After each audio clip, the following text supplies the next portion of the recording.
In September 2008, following long stretches of expectation, the world's most developed high-energy molecule collider, the Enormous Hadron Collider, LHC, became functional.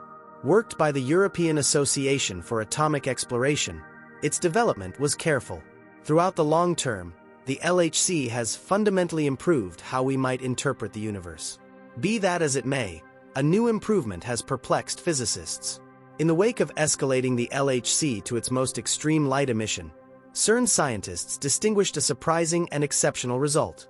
From that point forward, established researchers has been humming with hypotheses endeavoring to make sense of this abnormality. What happened that was so decimating, and what are its suggestions for us in the present and the fate of logical undertaking? Remain tuned as we dive into these mysteries. Imagine a giant machine so colossal it traverses 2 nations and plunges far below the Earth. Welcome to the universe of the Huge Hadron Collider, LHC, a work of art of human accomplishment worked by CERN. This isn't simply any machine, it's the world's biggest and most remarkable molecule collider, and its story is essentially as convincing as its purpose. CERN, the European Association for Atomic Exploration, is a guide of worldwide cooperation and logical interest. Its beginnings follow back to the Second Great War period when Europe was recuperating from the staggering struggle. There was a developing agreement among researchers and policymakers that participation was critical to reconstructing the landmass logical ability. In 1950, the prominent physicist Louis de Broglie proposed the formation of a common European research center to resuscitate logical development and fortify serene joint effort. Before long, in 1952, 11 countries met up to sign the CERN Show, laying out the association. By 1957, CERN was formally functional on the line among Switzerland and France. The essential objective of CERN was to investigate nuclear cores and their constituents. To accomplish this, molecule gas pedals were required. These huge machines push particles to almost the speed of light, crushing them together to uncover bits of knowledge into the universe's principal building blocks. Fast forward to the 1980s, and the idea of the Enormous Hadron Collider, LHC, started to come to fruition.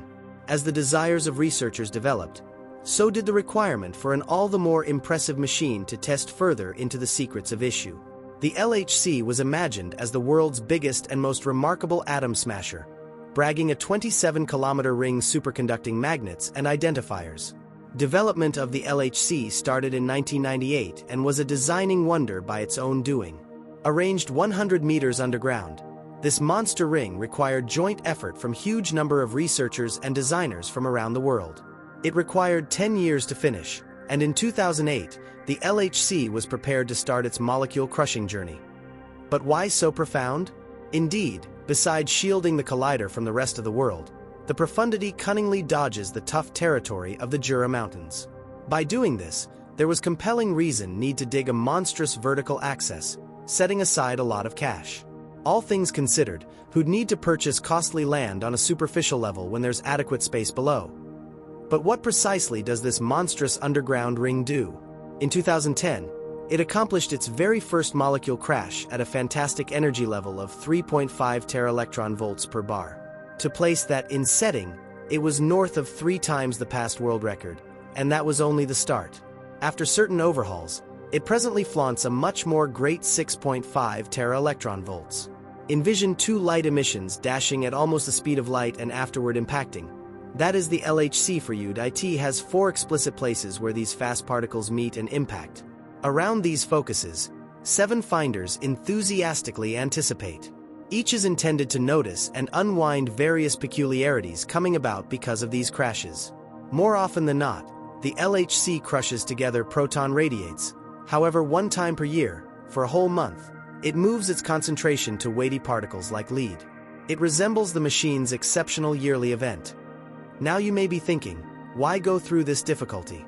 The response lies in our interest in the universe. Physicists are utilizing the LHC to test probably the most brain-bowing hypotheses of molecule material science. They're especially excited about contemplating the tricky Higgs boson and testing the presence of a huge group of particles from supersymmetry hypotheses. Known about hadrons? They're little subatomic particles comprised of significantly more modest things called quarks.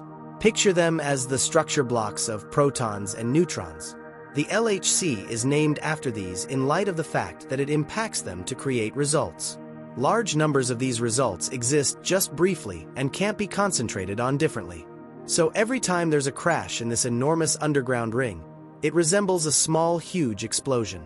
Researchers then, at that point, get a brief look into the actual pith of our universe's structure blocks and the powers that tight spot everything together.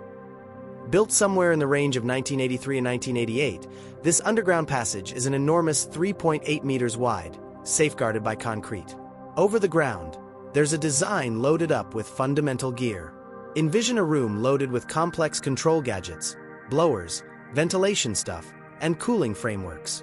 Presently, here's where it gets intriguing. The LHC creates around 15 petabytes of information consistently.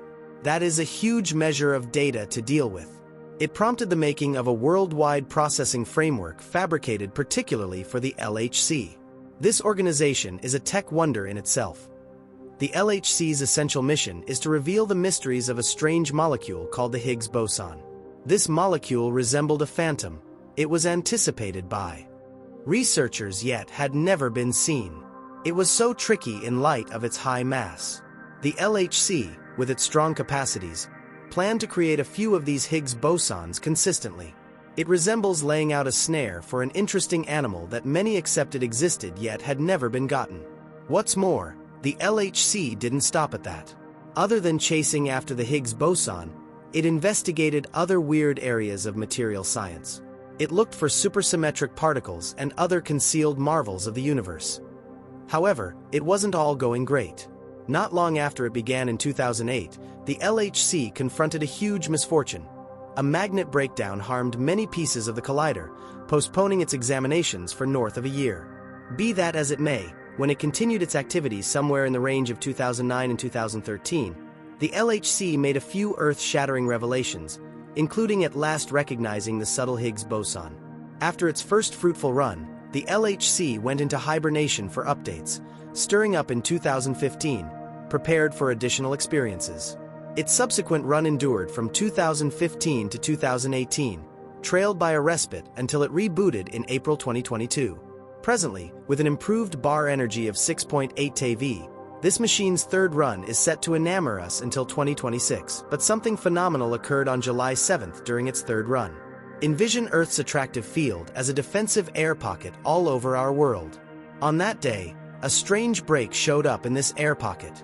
This wasn't simply a passing error either. It remained open for a shocking 14 hours. Picture a window out of nowhere left open on a turbulent evening, allowing in the virus winds. This break permitted an eruption of sun-powered breezes from the sun, prompting enormous geomagnetic storms. The outcome: staggering presentations of auroras in the sky. If you love more peculiar things, you could review Vecna, the large reprobate. A few fans cleverly contemplated whether Vecna had arisen through this exceptionally break.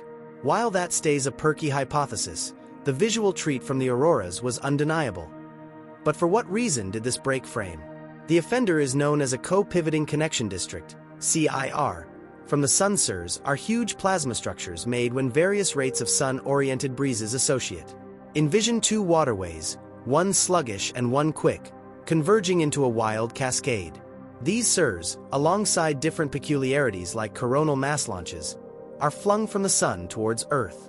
At the point when they hit, we get a light show, the auroras.